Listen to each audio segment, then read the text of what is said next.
I was shocked to learn that the FWC biologists that are making all the decisions regarding chemical herbicide spraying in this state have very little experience on our lakes. So Scott Wilson and I decided to travel across this state to talk to the real experts on our lakes, the people that make their living off the water and get their input on the chemical spraying. Our first stop was Lochloosa Lake near Gainesville. We are going to visit Eric Cassels, a third-generation commercial fisherman that specializes in catching freshwater grass shrimp for bait. Well, Eric, it's a pleasure and an honor to be able to speak with you. I heard that you got up at 3:30 this morning to go take care of business so that you could be here to interview with us, and we are extremely grateful for that. I wondered if you might tell us just a little bit about how long you've been commercial fishing.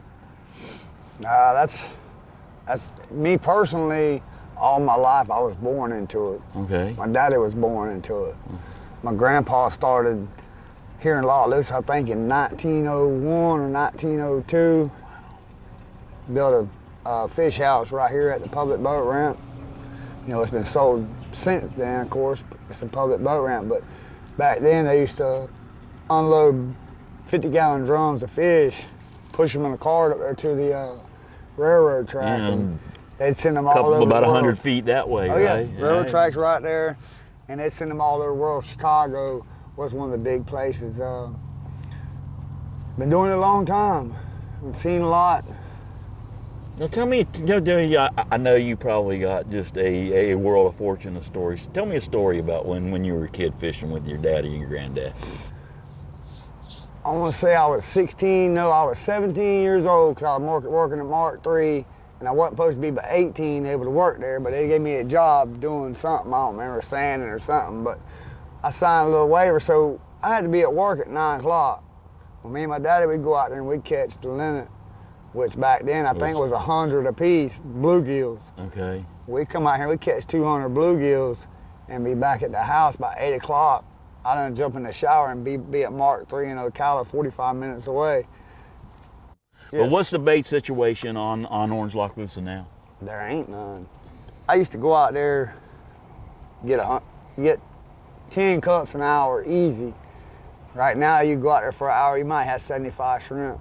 Okay, so a cup is about how many baits? That's 600 pieces of bait. Oh, so you're telling me that you used to be able to get 6,000 baits, and now you can, in an hour, now you can get 75 baits. 75. So what are you having to do in order to, I mean, we're on Orange Lochloosa, there's no bait here. What are you having to do to provide bait for the fishermen here?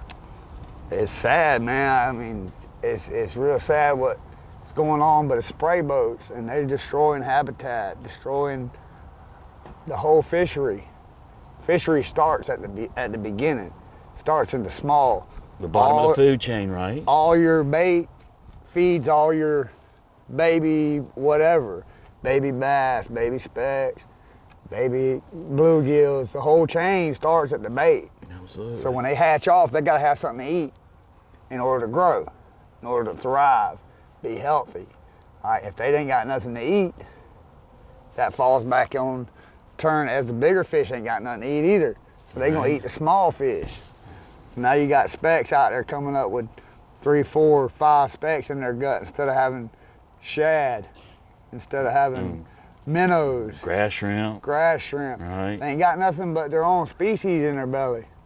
Yeah, you showed me that picture. You showed me that picture. I'm just blown away that a speck would have a large speck, I have 3 fry specks this big when he was cleaned in his stomach. That's all he had left to eat was his own species.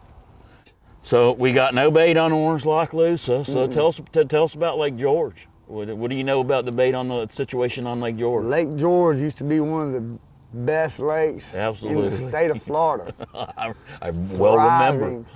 Growing up as a kid, I used to just be amazed at how much bait we could go over there and get, how much fish you could go over there and get, and go right back and do it again. Get all the bait you want, get all the fish you want. Now you don't have no habitat over there. There's a 5-mile stretch that runs from probably further than 5 miles, but it starts Salt Springs, goes all the way to Import, that they sprayed one of the best bass habitats that there was in the state of Florida. There was 100 boats there last year, no, the year before last, in a bass tournament for a week straight. They were on Lake George. There's at least 40 in that grass patch. Because that was the only suitable habitat where they could catch some fish. That's right. But now it's gone. It's gone. There's one little small patch in the east end that they were told not to spray. But I believe there's so much spray in that lake, when the wind changes, it's going to wash over to that side of the lake. Right. What's going to stop it? It's in the water. It's in the wind. They out there spraying an airboat. Nobody's observing these people. I've seen them dump their tanks out there when they get done spraying. Well, they done sprayed all this. Okay, well, we're done. We got 20 gallons of spray left. They open the hose up and put it over the side and dump it right in the lake. I've seen it many times. Many times. That's against the law. Yeah, oh, absolutely. All this stuff's against the law, really, but it's not against the law for the state to do it. It's against the law for me to go out there and do something wrong, but they wreaking total destruction on all of our fisheries, I promise you. It'll be lasting effects for many years if they keep going. Well, you also fish trout lines as well, do you not? Yeah. And tell me about the health of the fish you're seeing come up on your lines. It's really sad because we used to be able to fish this lake and get plenty of fish. Now you got to put twice the hooks to catch half the fish. You got them nice blue catfish. Everybody knows what a blue catfish is. He's got a big wide head. Supposed to have a nice wide body. You know, he's long like this, but his head's like this, and then all of a sudden it goes down real skinny.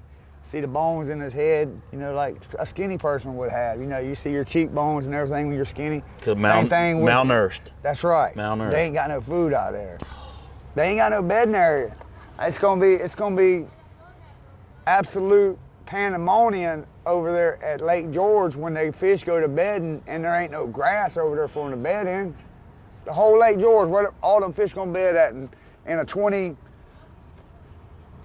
stretch of eel grass. That's all there is. So Eric, these fish that are unhealthy, that appear to be malnourished, what do you attribute that to? Well, that's all comes to the spray. I mean, they're spraying the habitat. It's just lack of food, nutrition. That fish don't get what he's supposed to get every year. He's just like anything else. You know, when the specks are biting, we're out catching specks. When the brim's biting, we're catching brim. He's the same way. When these fry come off, as a bunch of your minnows hatch off, they're going to eat that. Every spawn gives them something to eat. Right. Okay, and if you don't have habitat for all these small fish to go when they hatch off, they're not going to last 2 weeks in that lake. They're not going to last. So these fish eat them up. Now the catfish, they running around trying to eat mud, and the mud's got the poison in it. Yes, it does. Okay, the catfish is down there eating the mud. He ain't eating nothing with any protein in it because everything on the bottom's dead. Worms is dead. Ain't no worms in that shit no more. So tell me how far you're having to travel to get bait these days. That's really, really sickening. And that's part of the problem with the whole bait situation on my end. And I'm probably going to be having to quit. And that's driving 3 hours. I'm driving to Kissimmee. I'm driving to past Kissimmee. I've been all over the state of Florida trying to find bait, and it's a constant battle. You go and think you find something. I look on my boat, think I got a tracking device or something, because every time I turn around, they come into a lake that I found, and you already know they spraying it. They spraying it. And I had a place in Kissimmee, unbelievable, nice, so much life and so much. Just everything. Come out there one day, spray boats are there. 3 days later, come back, my whole patch of grass is dead. So a good part of your business, it sounds like to me, is dodging spray boats. That's exactly what it's doing. No kidding. I dodge a spray boat. When I see a spray boat, I'm very, very mad, but I respect to that person as of whatever he's doing, but I go to him, where are you spraying at? Right. I'm spraying the north end. I'm not gonna go to the north end. Not gonna go back to the north end. I already know it's dead up there. You know, they've been doing this for years and years and years. Who in their right mind would ride behind where they just sprayed at and see it before they spray it, come back 6 months later and see it after they spray. Who in their right mind would do that to our water? It does not make any sense. You know, I was fortunate enough to be brought on this lake in the very early 1970s and through the 70s, and I remember this lake when it was topped over in hydrilla. And we used to, for us back then, it really wasn't an issue because the boats, we cut our own, we called them kicker trails. Yeah. And we cut our own kicker trails. We got where we needed to get. Maybe you can, you know, elaborate on the health of this lake when there was that much. I can tell you a lot about it, but this is your lake. Tell me what you remember. I grew up here, and I've seen it to where it was just solid mat across there during the dead summer. Right. You know, when it gets really growing good. But like you said, when you took off out the boat ramp, if you wanted to go to the north end, you took that north end trail. Right. And you wanted to go to the south end, you took the south end trail, vice versa. Wherever you wanted to go, you had your kicker trail through there. But the fishing was amazing, man. Yes. I had several cousins that would go out there with these big lures, like big worms, and pull it across the top of that grass. And I kid you not, back when I was a kid, I seen people with 3, 4, 10-pound bass a day. And that's just what they kept. Right. You know what I mean? They let the little ones go. Right. You know, and nowadays everybody's screaming, let them go, they're game fish. We're not gonna have them, y'all keep catching them. No, we're not gonna have them if they keep spraying. Don't have nothing. Oh my goodness. Florida's not gonna be a fishery place anymore. You're gonna have a bunch of lakes with a bunch of mud in it. I'm gonna be honest with you, when you pull up to a spot that you've fished all your life and you can't even think about doing what you used to do, all this miles and miles of just teeming life is gone. You can't even get bait. It's unbelievable. It makes me want to cry, I promise you. Every day when I pull up to a spot and all that spot's gone, man. It's never coming back. It's just gone. You wiped out 1,000,000 years of growth right there that is our filter. This grass is our filter. These lakes that are sprayed like these lake right here is dirty. Look in them, you can't see the bottom in it nowhere. Okay, you go to a lake that's teeming with grass and has a like nice grass bottom and grass around the edges, you can see to the bottom 3, 4 foot. Can't see nothing out here. It's a mud hole. Lake Monroe is a prime example. Tell us about Lake Monroe. Lake Monroe had a 1/4-mile stretch of eelgrass and hydrilla mixed. I couldn't even push my net through it. It was so thick. And I dipped in there for 1 hour one day and I had over 100 cups of bait in an hour. It's unheard of. And that's just me dipping. That's by myself. 60,000 baits. 60,000 baits. I had too many. Okay. Yeah, I had too many. But hey, I got them to the house and you know, everything worked out. But you know, it's like once in a lifetime deal right there. But I come back the following year and the whole lake been sprayed. It had 9 spots on it I had marked on the map with grass and plenty of shrimp. They had sprayed the lake year before last. And I come back 2019 and there wasn't a stitch of grass on it. All around the edges, just muck and sand. I had a spray guy tell me one time, he said, oh, well, we quit using dicot. I said, well, that's after you done messed the lake up and you figured out that messed it up. So now you're using some other stuff that you don't know nothing about. They're using dicot all across the state, across this entire state. He sat right there and told me, oh no, we messed up using that. We don't use that no more on this lake. Told me right here at this boat ramp.